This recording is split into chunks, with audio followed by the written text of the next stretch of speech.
President Obama taking flack for his Oval Office speech last night. When a commander-in-chief speaks from that office, he's supposed to be commanding and it's supposed to be notable. But critics, they're saying last night was neither. Then, is Shelley Silver saying he's golden? Even though a jury convicted Silver on all 7 counts, does he still think he's gonna get off? All that, plus a timeline on the Dean Skelos trial and when the jury will get to decide the fate of the former Senate Majority Leader. Good evening, everybody, and welcome to RFL. I'm Richard French. Thanks so much for joining us. And today is December 7th, and for anyone with a knowledge of history in this country, you know it is a day that will live in infamy. The Pearl Harbor attack was 70 years ago to the day, but even 74 years later, everyone remembers exactly what President Roosevelt had to say on that infamous day. But the question is, and maybe it's not a fair comparison, but one that nonetheless is being asked today, will anyone remember what President Obama said just last night? The general consensus wasn't exactly memorable. Now, of course, Republicans had a field day with it. Here's just one of Donald Trump's tweets. Is that all there is? We need a new president. Fast. Carly Fiorina tweeted this out. Vintage Obama, no strategy, no leadership, politics as usual. And Senator Marco Rubio, he piled on. Here's what he had to say to Fox News. He announced nothing new other than we need gun control, even though it would have done nothing to prevent the attack in California.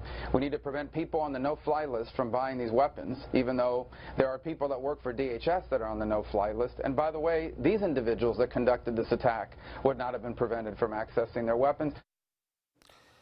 For whatever it's worth, the American public, forget about the politicians who want the job. The public's not doing exactly cartwheels about the president at the moment, and certainly on the subject of ISIS. A new poll from Gallup showing, and this was right before the speech in fact, that almost 2/3 of Americans disapprove of his handling of ISIS. Now, I want to bring in our panel right now. Brad Gerstmann, Brad's political consultant, founding partner of Gotham Government Relations. Dominic Carter, political journalist and author, out of the cold tonight from the trial in Lower Manhattan.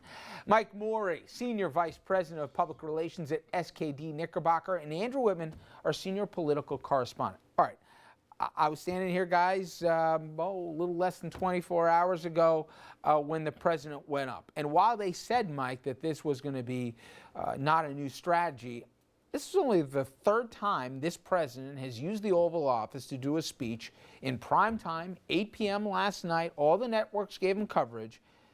And after about 13 minutes of the thing, when he wrapped it up, I said, that was it? But my point is, if that was the whole reason to do it, why do it? And I'm a person who has given this president benefit of the doubt more often than not, but he really seemed to almost feed his critics, more ammunition than they were even looking for. He seemed to be that he didn't really want to be there. The messaging seemed to be stay the course here and don't single out people of a different faith. And while I understand that, mix a little bit of guns in, but where was the messaging that I hear you, I understand why you're not comfortable, and this is what we're going to do different. I didn't get any of that. He doubled and tripled down on the status quo. You know, he is his own worst. His best strategy is his worst strategy. If you remember, he was known as Obama, no drama Obama. And this is another example of where he's sort of, the fundamental problem that he has right now is the actual strategy he has is probably the right strategy. The problem is that the American public right now really wants to see a little bit of anger, a little flash in the pan, a little a little bellicosity, if that's a word. Yes. That, sort of George W. Bush, in moments where America gets struck, they want to see someone stand up, be a little firmer than usual, sort of point the finger, call the bad guys out. That's not his style, but the problem he has is he had to go on television because this is probably the largest incident of terrorism since 9/11. I think it actually is. And so he had to actually address the American public. There was nothing new to say because what is it that he can do at this point other than pound ISIS with airstrikes, other than sort of ramp up some of the visa protocols that come in? None of those things are sort of satisfying when people want to see blood, but yet at the same time he knows that if you put boots on the ground in another Mideast conflict, the chances of success there are negligible. In fact, you'll probably embolden the terrorist network by doing that. So he was sort of in a jam, but I do think that he could have used that opportunity to be a little more forceful, kind of show the public that he was a little ticked off himself, and his problem is that he sort of doesn't like to play that game.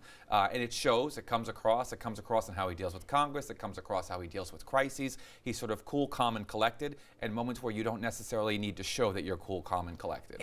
My only thing is, Andrew, I bet you when Dominic always talks about the book that's going to come out from this president and the first lady when they leave over, I bet you we'll find out that he was going to say, for the last 2 weeks, my handlers were all over me, that I had to address the public, I had to address the public. And just to get him off my back, I gave the address last night. Because that was the temperature I got from him, which was, all right, I want to go over to the Kennedy Center to go to the awards, so I'm going to give you 10 minutes. Here's my 10 minutes. And you know what? I'm not going to be invested in this thing. I don't even want to sit down for this thing here. So let's just get this thing over and done with. He seems so uninvested in it. Why do it? Well, first of all, that's some pretty deep analysis of the president's motivations and mindset going into this thing. No, I think he did it to try to calm some of the spread of Islamophobia and some of the ratcheting for action without incident By the or way, without do you cause. really think that there's Islamophobia running wild here? Rich, Because you've got presidential candidates saying no more Muslims should be allowed into the United States. Yes, I think there's a bit of that is Donald Islamophobia Trump. running wild. I think With even to be fair to the 28 Republican field, with 28 to 35% of the Republican base agreeing with him. So there is something real there. there is something. But you know what? There's a lot of legitimately sane people that are starting to think that ISIS isn't just what he says, a band of thugs. There's something a little bit more to it. And I think if we just dismiss it like this president seemed to last night, he does it in his own political power, but more importantly, he doesn't get what the public feels. The takeaway that I got from last night is that the president's message was, let's all calm down a little bit. And you don't necessarily need to be frothing at the mouth telling people to calm down. I realize it might not be satisfying for the soul, but that's kind of what a president's supposed to do in a presidential moment, is calm people down when the nation needs calming. Okay, but we just saw at the top, we talked about JFK, when there was a Cuban Missile Crisis, he chose to do here, an Oval Office address. He was extremely implicit that an attack by any missile by any of the Russians was an attack on American soil, and we would take it as such. When FDR came out and said, you know what, this is a day that will live in infamy. I've heard the audio clips throughout the day. This wasn't just a moment to calm everybody down. To Mike's point, Dom, this is where a president reaches in and understands there is a little bit of theater to the job. And I'm sorry if you don't like it, but that's part of it. Every president's gotten this. And I like the no drama, but you know what? He's taking it to a degree here that doesn't help him. No offense to Mike. People pay hundreds of thousands of dollars to people like that to teach you how to ramp it up, how to show emotion as a public official. We've seen him do it before. Yes, I mean, so you're right, no drama Obama, but this guy is messing with his legacy right now. I couldn't disagree more. Last night he should have gave us, Richard, people are afraid to get on the subway. So, Mr. Obama, if this should happen again, you can kiss your legacy goodbye. You will be seen, and it's an unfair charge, as a Muslim or as a sympathizer to terrorists.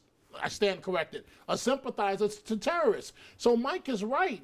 Listen, Mr. President, drink 5 cups of coffee. I don't care what you got to do. Go to the gym. Go talk to Michelle. But give us some excitement, because this is not working. It looks like you were brought here tonight kicking and screaming. Against your will. Against your will, and that you didn't want to do it. You're with me, right? Yeah, my analysis is a little bit different. I think that he is a guy who appears punch drunk, and I think there's been a lot of death in this country, mostly by gun violence, that he seems just overwhelmed by, and it's like, hey, here it happened again. He's blaming this, I think in his head, more on gun violence and the inability to get anything done. Like in a lot of cases, he just hasn't been able to get things done that he wants to get done. He looks like a guy who was throwing, little jabs politically while he was making his speech. He was more interested in doing that than to address and calm the fears of everybody about, what's really going on with ISIS and terrorism in this country. So I believe that the guy is dissatisfied in his job, to be honest with you. It's almost like he wants to run the clock out, He right? wants to run. He's running the four-corner offense right now, and he's trying to run the clock out, and stuff keeps happening, and he doesn't have solutions for it, or he doesn't have the time, or he knows the clock's running down on him. But there has to be something. See, I looked at it and said, here's a great opportunity to say something new. Okay, say, we got to double down on our intelligence infrastructure here and overseas. I'm going to push to have X more amount of dollars to be able to be allocated to these areas to solve our Or problems. even if it was as simple as Mike is saying, you know, in the past I've referred to these folks as the JV team. In the past we've said they've been contained, and while I was speaking about the Middle East, some people took it. Let me explain to you, I don't think this is a minimal issue. I don't think that people are wrong to be concerned here tonight. And this is what I believe we need to do to take this even more seriously. But when he's talking about no-fly list for guns, I happen to agree with him. It's one of the most moronic things that we can't agree on in this country. But that had nothing to do with San Bernardino at all. And everybody knows it had nothing to do with it. Yeah, and it wasn't the place for it or the platform. The one thing that came through that struck me that was actually new, at least from the rhetoric from him, was the fact that he actually called out leaders of the Muslim faith in the United States to sort of take some responsibility here, and that they have a role to play here in sort of tamping down on this sort of radicalization that is happening amongst, particularly, in this case there was a woman involved, but generally it's young Muslim men. That was the first time I've actually heard him say that. I think he probably thinks to some degree he said more than he usually does, but I do think, the fact is, I think that he sits back and says, and any politician who does this it's a mistake, and I've seen politicians do it over and over again. You despite what the reality is, you can't change the game. You can't change emotion. The fact is, people want to see some anger, some frustration, regardless of whether his strategy is the right strategy or the wrong strategy. Again, I think it's the right strategy, but people actually want to see him get a little pissed off. Yep. And they didn't see that. I couldn't agree with you more, and I think that he doesn't like to play the game here, but nobody made him run for the second term. Right. So if he's tired after year 3, that's probably, I got to hit a break here, guys. We're going to get to a lot here tonight, but I want to get your take at home. What do you think here? And tell us on Facebook and Twitter to our question. Did the president help or hurt himself politically with the address that he gave last night? Now, up next here, part of what the president spoke about was guns last night, and specifically at a couple points here where he thinks we need to do better as a country. So after the San Bernardino mass shootings, both the New York Times and the Daily News did front-page editorials calling for gun control. Do you think in any way, shape, or form this country has reached a tipping point?